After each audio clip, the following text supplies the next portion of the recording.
جی سر، اب بالکل ٹھیک ہے۔ بسم اللہ الرحمن الرحیم۔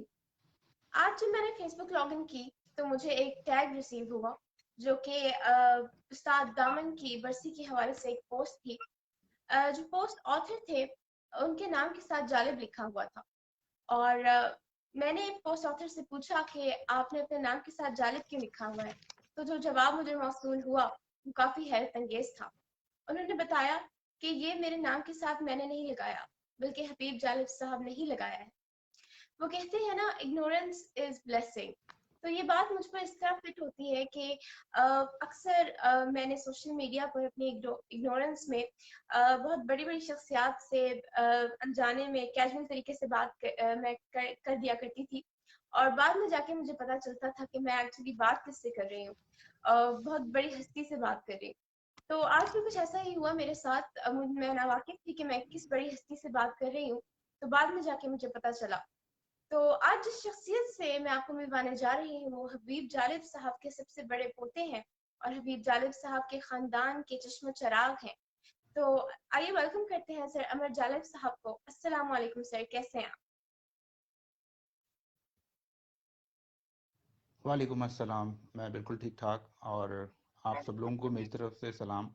آپ کے سارے دیکھنے والوں کو، آپ کے ویورز جتنے بھی ہیں، اور آپ کا بہت بہت شکریہ کہ آج آپ نے موقع دیا اتنی بڑی ہستی کے حوالے سے بات کرنے کے حوالے سے۔ جی اور دوسرا بھی ابھی آپ شروع میں بتا رہی تھی کہ آپ اگنور کر گئیں، اور ایسی بات تو نہیں ہے، میں خود کو کوئی اتنا کو عام مطلب بڑا آدمی تو نہیں سمجھتا۔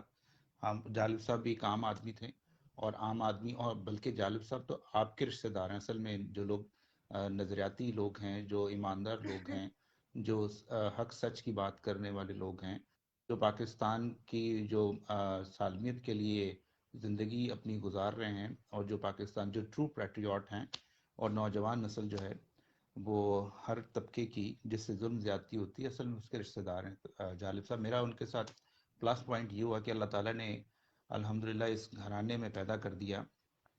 اللہ تعالیٰ کسی اور گھرانے میں بھی پیدا کر سکتا تھا، لیکن کہ آپ سے کبھی آج تک ایسی بات نہیں ہوئی تھی، تو فرسٹ ٹائم آپ نے پوچھا تو میں نے بتا دیا آپ کو، بٹ دیر آئد بالکل۔ درست آئد۔ آج جس موٹیو جس جی مقصد کے لیے ہم یہاں پہ دونوں اکٹھے ہوئے ہیں اس پلیٹ فارم سے، پہلے میں آپ لوگوں کے آپ کے پلیٹ فارم کا شکریہ ادا کرتا ہوں کہ استاد دامن صاحب کے لیے آج ہم نوجوانوں کے ساتھ باتیں ان کی شیئر کرنا چاہ رہے ہیں، ان کی زندگی کے بارے میں، ان کے حوالے سے، ان کے کہ وہ کون شخصیت تھی جو ہمارے ملک میں یہاں پہ تھی، اور بالکل۔ ہم وی آر ٹرولی بلسڈ کہ اللہ تعالیٰ نے اتنے بڑے بڑے نام ہمارے ذمے، ہمارے حصے میں رکھے، اور اللہ تعالیٰ نے ہمیں جی بالکل سر۔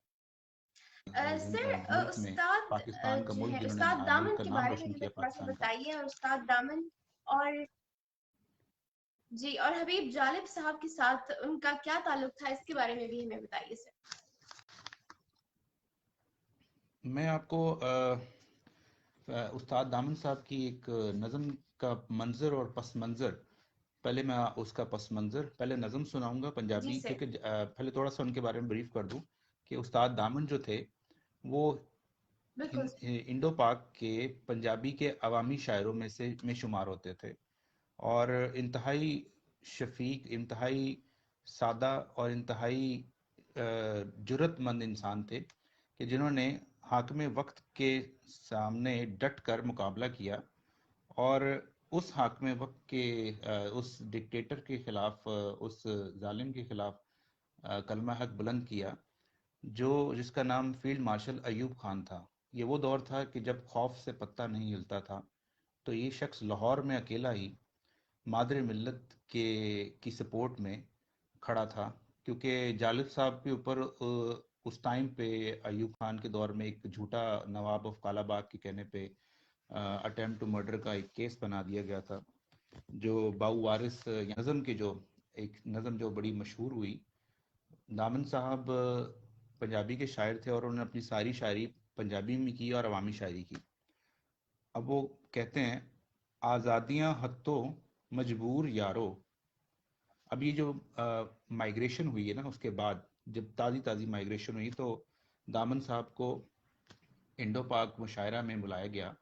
پنڈت جواہر لال وزیر اعظم تھے، پنڈت جواہر لال نہرو، وہ وہاں پہ اس کی صدارت کر رہے تھے اس مشاعرہ کی، انڈو پاک مشاعرے کی.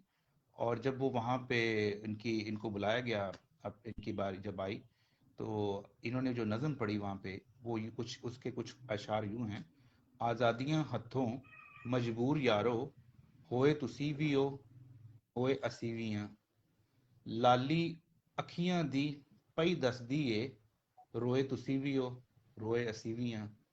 تو یہ جب وہ نظم سنا رہے تھے تو سارے لوگوں کی سمیت وزیر اعظم بھارت جو تھے پنڈت جواہر لال نہرو صاحب، ان کی آنکھیں بھی نم تھیں. جب یہ نظم ختم ہوئی تو پنڈت جواہر لال نہرو صاحب اٹھے اور استاد دامن کو انہوں نے گلے لگا لیا، اور مشاعرے میں بہت سارے لوگ جو تھے، جو اس پارٹیشن کی وجہ سے جو دکھ درد ان کے تھے وہ سانجے کیونکہ تھے اس ٹائم پہ، اور وہ فیل کر رہے تھے اس ٹائم پہ. تو یہ ایک بڑی مشہور زمانہ نظم ان کی ہوئی. اس کے علاوہ وہ فرماتے ہیں کہ اپنا ایک اور نظم ہے ان کی جو کہ انہوں نے ایوب خان کے خلاف کہی تھی کہ، ایک منٹ میں آپ کو بتاتا ہوں. جی سر.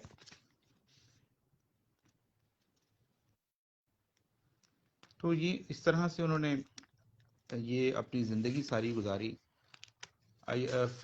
دامن صاحب یہاں پہ جو ایک ٹکسالی کا علاقہ ہے مینار پاکستان کے پاس، جسے ڈائمنڈ بازار ہیرا منڈی کہتے ہیں، وہاں پہ ایک چھوٹی سی ایک کٹیا میں رہتے تھے، جو کہ ان کے روحانی مرشد جو شاہ حسین جی کا تھا پہلے. وہ شاہ حسین صاحب جو تھے وہ شہنشاہ تھے ان کے، وہاں پہ ان کے تھے، وہ ان کی جگہ پہ وہ